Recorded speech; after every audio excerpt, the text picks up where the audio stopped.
श्री कृष्णम वंदे जगद्गुरु। इदम श्री सद्गुरुवे नमः। वाङ्मय नंबर 5, साधना से सिद्धि, डे 16। पिछले ऑडियो में गुरुदेव ने समझाया कि जो व्यक्ति उच्च भावना, शुद्ध चरित्र, श्रद्धा, विश्वास, एकाग्रता और निष्ठा के साथ साधना करते हैं, वह फल कब मिलेगा यह नहीं सोचते, साधना को इतनी प्रिय बना लेते हैं कि वह स्वयं एक वरदान प्रतीत होती है। इसी मनोभूमि के व्यक्तियों ने आध्यात्मिक जीवन का आनंद लिया है। अध्यात्म क्षेत्र में क्रिया की अपेक्षा भावना का महत्व असंख्य गुना अधिक है। भावना विहीन भक्ति का कोई मूल्य नहीं है। धारणा का तात्पर्य है मान्यता, स्थापना, स्वीकृति, निष्ठा।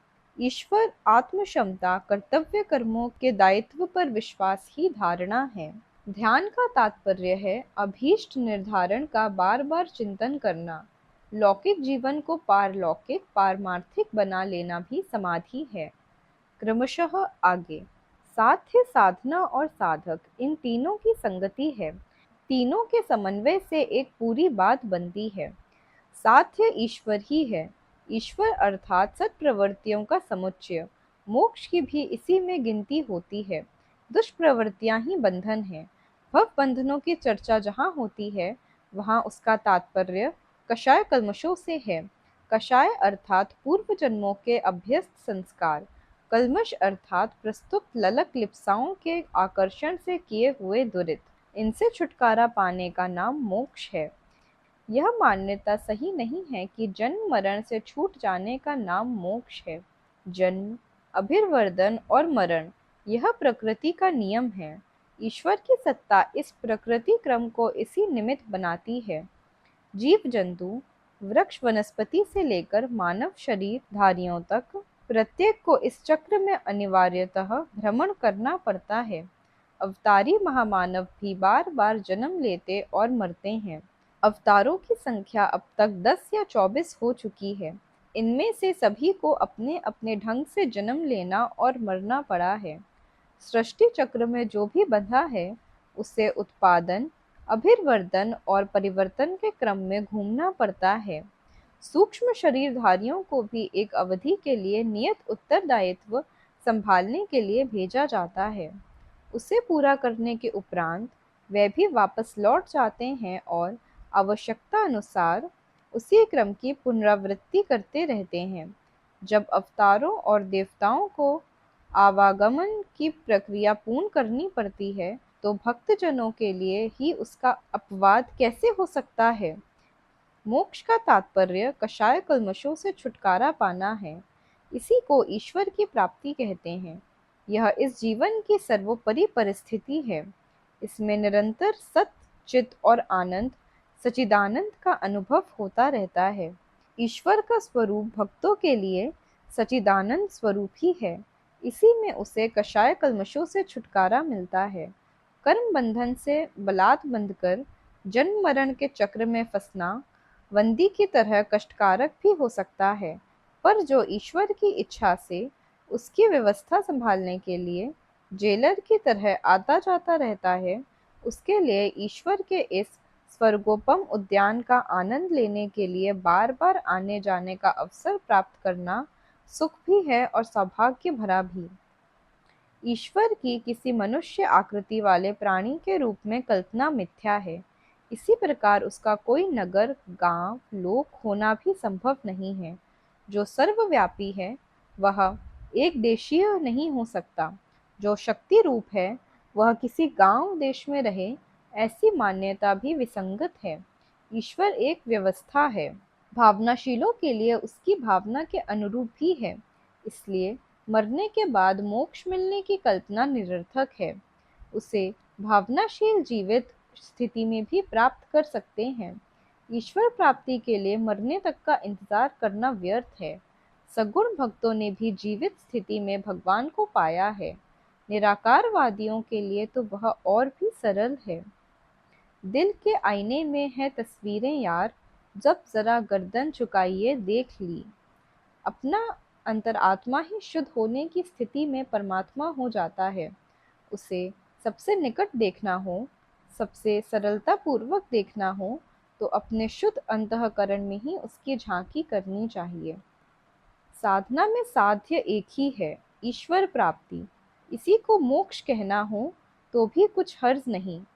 इसे प्राप्त करते ही साधक अज्ञान, अभाव, अशक्ति, जन्म और दुख दरिद्रियों से छूट जाता है, सच्चिदानंद के साथ एकीभूत हो जाता है। अपनी और ईश्वर की स्थिति में भिन्नता नहीं रहती। साध्य को समझ लेने के बाद साधना का स्वरूप समझने की आवश्यकता है। जो साधना करने लगे, उसमें रस आने लगे, समझना चाहिए कि वह साधक हो गया। जो साधक है वही सिद्ध है। ईश्वर के संपर्क में आने पर उसके गुण भी अनायास ही आ जाते हैं। अग्नि के साथ ईंधन का संपर्क सुदृढ़ हो जाने पर जो गुण आग में हैं, वही ईंधन में पैदा हो जाते हैं। ईश्वर सिद्धियों का भंडार है। उसके साथ संपर्क साधने वाला साधक सिद्ध ही होकर रहता है। साधना के लिए दो कार्य करने होते हैं, एक योग, दूसरा तप। योग का अर्थ है अपने दृष्टिकोण की उत्कृष्टता को साथ जोड़ देना। तप का अर्थ है ललक लिप्साओं की अवांछनीय आदतों को बलपूर्वक खींच घसीट कर सीधे रास्ते पर लाना। मनुष्य का चिंतन शरीराभ्यास के साथ बुरी तरह गुंथ जाता है। अपने को निरंतर शरीर समझता है। शरीरगत सुख ही उसके सुख और शरीरगत दुख ही उसके दुख बन जाते हैं। इंद्रिय जन्य वासनाएं और मनोगत तृष्णा, इन्हीं दो की पूर्ति में शरीर लगा रहता है। इन दोनों के अतिरिक्त तीसरी है अहंता। सारे सुखों का केंद्र इन तीनों में केंद्रीभूत रहता है। इन्हीं की पूर्ति के लिए निरंतर सोचने और करने की क्रिया चलती रहती है। आत्मा सूझ ही नहीं पड़ती। शरीर के भीतर जो है वह सूझता ही नहीं। उसकी आवश्यकताओं और इच्छाओं की ओर ध्यान ही नहीं जाता। दृष्टिकोण के इस पृथक्करण को योग कहते हैं। योगी को अपनी दृष्टि शरीर से हटाकर आत्मा के साथ जोड़नी पड़ती है। एक ओर से खींचकर दूसरी ओर जोड़ने का नाम योग है। यह चिंतन क्षेत्र को उलट देता है। इसके लिए आत्मचिंतन में निरति पकानी पड़ती है। शरीर और आत्मा का भेद समझना पड़ता है। शरीर जन्य इंद्रियां, मनोजन्य तृष्णाएं कितनी आकर्षक और कितनी अभ्यस्त होती हैं। उनसे मन को विरत करके यथार्थता को समझना ही आत्मज्ञान है। आत्मज्ञान होने पर तीसरा नेत्र खुल जाता है। निरर्थक के लिए मरते खपते रहने, सार्थक की ओर से मुंह मोड़े रहने का अंतर समझ में आता है। इसी का नाम योग है। इसी दृष्टिकोण के परिवर्तन को ही अंतर का कायाकल्प कहते हैं। योगी की स्थिति संसारी से बिल्कुल विपरीत होती है। योगी को आत्मा का हित ही अपेक्षित होता है। भोगी को वासना, तृष्णा और अहंता के अतिरिक्त कुछ सूझता ही नहीं। साधना का वास्तविक अर्थ योग साधना है। योग का अर्थ है भोग से विरक्ति। चिंतन को एक ओर से खींचकर दूसरी ओर नियोजित करने का नाम योग है। इसमें आंखें मूंदकर अंतर्मुखी होना पड़ता है। जो भीतर है उसके कल्याण की साधना करनी पड़ती है। तप योग का दूसरा पक्ष है। जो विचार कर्म में समाविष्ट हो जाते हैं, वे आदतों का रूप धारण कर लेते हैं, अभ्यास बनकर कार्यान्वित होने लगते हैं। कामुकता के विचार मात्र मस्तिष्क में ही नहीं घूमते, वरन यौनाचार बनकर क्रियान्वित भी होते हैं। मर्यादा में न रहकर मर्यादाओं का उल्लंघन करते हैं, व्यभिचार के रूप में परिणत होने लगते हैं। लोभ मात्र धन की इच्छा तक ही सीमित नहीं रहता है, वरन चोरी, बेईमानी, छल, प्रपंच आदि के रूप में जैसे बने वैसे धन संग्रह में लग जाता है। आरंभ में मन कुछ हिचकिचाता है, पीछे अभ्यास में आई हुई आदतें उससे स्वाभाविक मान लेती हैं।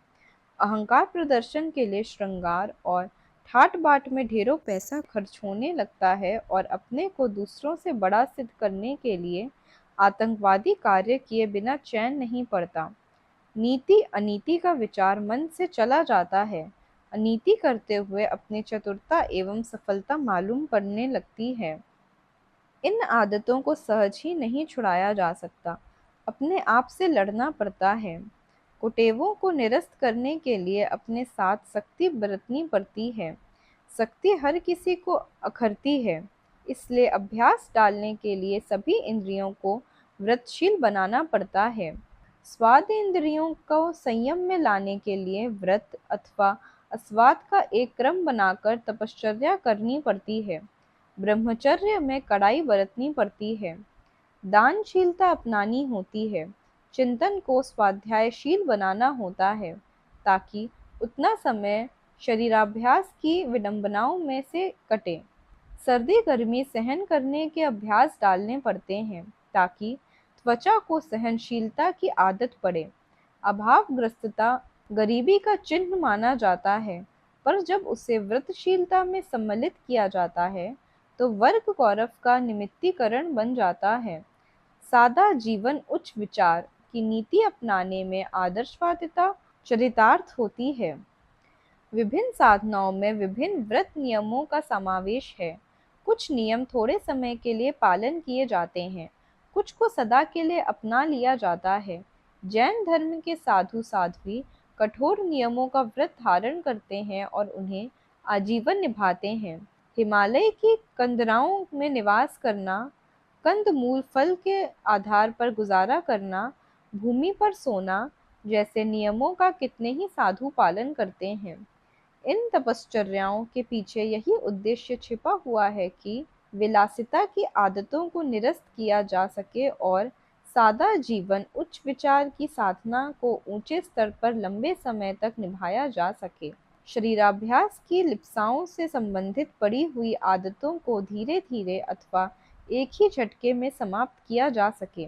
शरीर के साथ सख्ती बरतना, मन के ऊपर कठोर अंकुश लगाना तपश्चर्या का उद्देश्य है। यह योग का पूरक है। मन में शुभ चिंतन और व्यवहार में कठोर संयम दोनों की व्यवस्था बना लेने से मन की उच्च श्रृंखलता काबू में आती है। साध्य निश्चित हो जाने, साधना निरत रहने के साथ ही व्यक्ति अपने आप को साधक अनुभव करता है और कहता भी है। यह प्रतिष्ठा का प्रश्न है। प्रकट या अप्रकट घोषणा करने के उपरांत व्यक्ति को अपनी प्रतिष्ठा का ध्यान रहता है कि हमने अपने बारे में जो घोषणा की उसे निभाया भी जाए। उसे तोड़ने पर अप्रतिष्ठा होगी। मनुष्य का सम्मान बहुमूल्य है, उसे भले आदमी गिरने बिगड़ने नहीं देते। साधक होना छोटी बात नहीं, बड़ी बात है। हम साधक हैं, यह घोषित करना ऐसा ही है जैसे अपने को सरपंच, न्यायाधीश, महामहोपाध्याय आदि के रूप में जनता को परिचित कराना। उसके व्रतों को मानना ही चाहिए, तोड़ने में उपहास होता है। प्रतिष्ठित व्यक्ति अपना उपहास नहीं होने देते। साध्य कौन, ईश्वर साधना किस प्रकार? इसका उत्तर है तप और योग द्वारा। साधक बनना यानी अपने को प्रतिष्ठित व्रतशील घोषित करना। फिर तो उसके सम्मान की रक्षा होनी ही चाहिए। यह तत्व दर्शन जिसके समझ में आ जाए, उसका जीवन सार्थक हो जाता है। साधनाएं फलीभूत क्यों नहीं होती? जीव विज्ञान के अनुसार मनुष्य को बंदर जाति का एक प्राणी माना गया है, पर उसके अंतराल में परमात्मा ने विशिष्ट शक्तियों का जखीरा भर रखा है। उसे सृष्टि का मुकुटमणि कहा जाना बहुत अंशों में सही है। शरीर संरचना में प्रयुक्त हुए असंख्य जीव कोशों में से प्रत्येक घटक ऐसा है जो नन्हे नन्हे गोलक जैसे प्रतीत होते हुए भी असाधारण क्षमता संपन्न है। पदार्थ के परमाणु का वैज्ञानिक विधि से नाभिकीय विस्फोट करने पर उससे निकलने वाली प्रचंड ऊर्जा समूचे क्षेत्र को प्रभावित करती है। ठीक इसी प्रकार जीव कोशों की सम्मिलित शक्ति भी एक आयन मंडल बनाती है, जिसे अंग्रेजी में ऑरा कहते हैं और संस्कृत में तेजोवलय। यह विद्युत प्रकाश यंत्र उपकरणों से स्थूलतः तो प्रायः एक जैसा ही दिखता है। उनमें रंगों भर का अंतर पाया जाता है, किंतु सूक्ष्म दृष्टि से देखा जाए तो उसमें रंगों का ही नहीं, शक्ति का भेद भी पाया जाता है। इसमें जैव चुंबकत्व के गुण भी होते हैं। मोटे तौर से बिजली दो प्रकार की होती है, एक खींचने वाली, दूसरी धकेलने वाली। प्रकारांतर से इसे उसका गुण कह सकते हैं। इलेक्ट्रोमैग्नेटिज्म के रूप में यह दूसरों के शरीर, मन आदि को अपनी ओर आकर्षित करती है। धक्का मारने वाली दूसरी शक्ति त्रास पहुंचाती है। यह जैव विद्युत सामने वाले को तोड़ती व पतन के गर्त में गिरा देती है। तांत्रिकों और मंत्रिकों में यही भेद होता है। वेद मंत्रों की दिव्य ध्वनियों का गुंजन मनुष्य को मोहित, झंकृत, प्रसन्न और प्रफुल्लित करता है। इससे शक्ति बलिष्ठता मिलती है, जिससे वह आत्मिक प्रगति के क्षेत्र में ऊंचा उठता व आगे बढ़ता है। शक्ति के आदान प्रदान का यह क्रम मित्रों, बालकों, अभिभावकों के बीच भी चलता है, पर सबसे अधिक सामर्थ्य गुरु के शक्तिपात में होती है, जिसने तप साधना द्वारा अपने में शक्ति का भंडार एकत्र किया है। वह उसका अनुदान भी किसी को दे सकता है। जिसकी कमाई का आधार रोटी भर है, अपना खर्च ही मुश्किल से चल पाता है, वह क्या किसी को दे सकता है? लिया तो किसी से, कहीं से भी जा सकता है, किंतु दे पाना उन्हीं के लिए संभव है जिनके पास कुछ जमा पूंजी हो। यह जमा पूंजी अध्यात्म क्षेत्र में तप साधना, संयम, सेवा के आधार पर ही कमाई गई होती है। अपने को पवित्र बनाकर, अनगढ़ से सुगढ़ बनाकर मनुष्य निरोग बनता है और पुण्य की प्रखरता से बलिष्ठ बनता है। यूं साधना में जप तप भी करना पड़ता है, किंतु सबसे बड़ी बात है आत्मशोधन, स्व का परिष्कार, परिमार्जन। यह सब जितना अधिक गहरा बन पड़ता है, मनुष्य उतना ही गुण, कर्म और स्वभाव की दृष्टि से शक्तिशाली होता जाता है।